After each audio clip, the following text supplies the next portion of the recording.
If you join us in the Facebook group, you'll see questions like Shirley's. Is it worth making additional loan repayments if you plan to sell and purchase a different property in the next 3 years?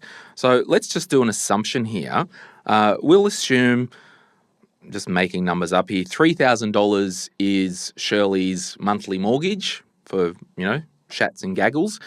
And Shirley's got a spare $1,000 a month, which we'll call the additional. John and Rach are here from the This Is Property podcast. Welcome, guys. Pleasure.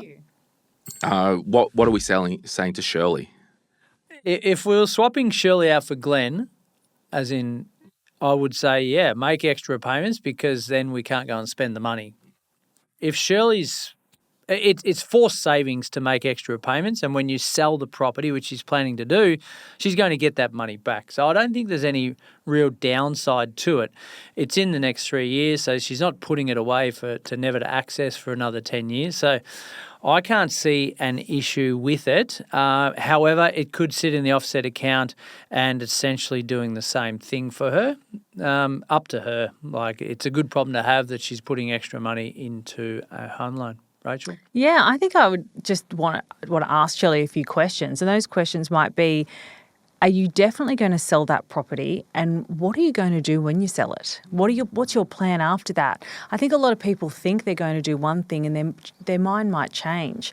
So if I wasn't 100% sure of what I was going to do, I would open a separate offset account just for, I would call it mortgage repayment, and put all of my extra funds into that, so you're not paying interest on it. However, if Shirley were to make a change of mind in 2 years' time and decide to rent that property out, she's not doing anything that will hinder things for her down the track. So I think offset offers flexibility, but opening a separate offset that she can't touch or she doesn't use day to day separates it from her extra money. Because we've got an in-house mortgage broker here, as in on this table, most banks charging for an offset account?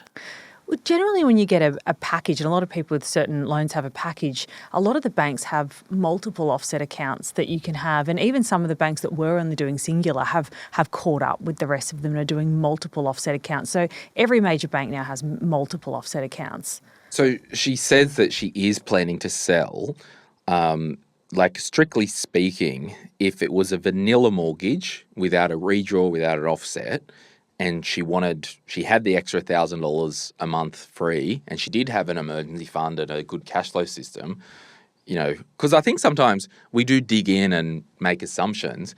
The black and white is you put that money in there, it will reduce the debt, aka add to equity. You'll pay a little bit less interest throughout the next 3 years. When you sell, it will all come out in the wash. You've paid it down, you owe less. No harm doing that. Yeah. And then that's kind of the question, well, what is your current mortgage product?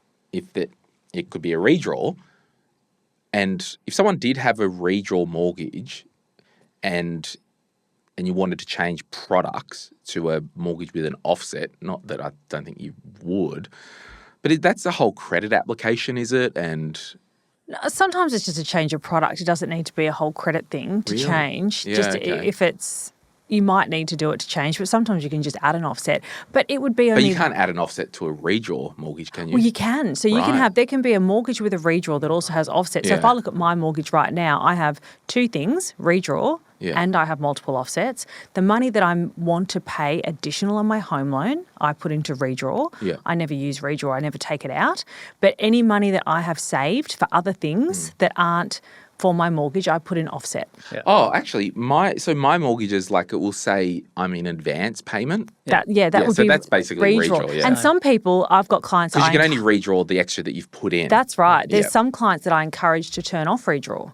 If you're somebody who sees money and likes to take it, I would turn off redraw. Yeah. But unless, when I said that question, that's only a small percentage of people that may decide to make that investment. Unless that question is a yes. If you're going to sell this property and never going to rent it out, absolutely smash that home loan down. Yeah, I like the part about maybe I do change my mind in 12 months and I don't want to sell anymore, and you've paid it down, and now you can get it back out as equity, but you've lost the cash component. And there could be, situations like there's a reason why it's 3 years, okay? It could be we don't know anything, but sorry, I'm just tangled here.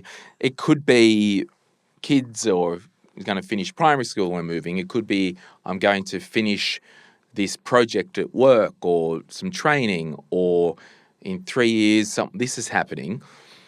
Or it could just be, I reckon in 3 years I'll be done here. I would say if it is the latter and it is thinking 3 years, I reckon I'm done here, and can you set your financial position up to pounce earlier if an opportunity comes, if the shoe fits? Yeah, good call. Can you do this in 12 months? Can you do it now? Like, why are we waiting 3 years? Yeah, and it could be a variety of things where it's like, it's a school zone thing. And anyway, or it could be, we don't know, but I don't know. I just think, one, there's no negative of paying extra on your mortgage. Broad stroke. And I think that's the reason, like, in the Facebook groups and that, we get simple questions like this. And Shirley, I reckon she knows, is it worth doing it? But because we're in this thing, and, we jump on answer a question, have all these different scenarios, it could confuse the most basic thing. Yeah. And that's why I wanted to say it's okay to do that. You're not breaking anything. I just think there's so much information and opinion and data out there that it makes us sometimes walk around like zombies. Yeah. Like, so much information, it's overload. I can't even think straight. Yeah.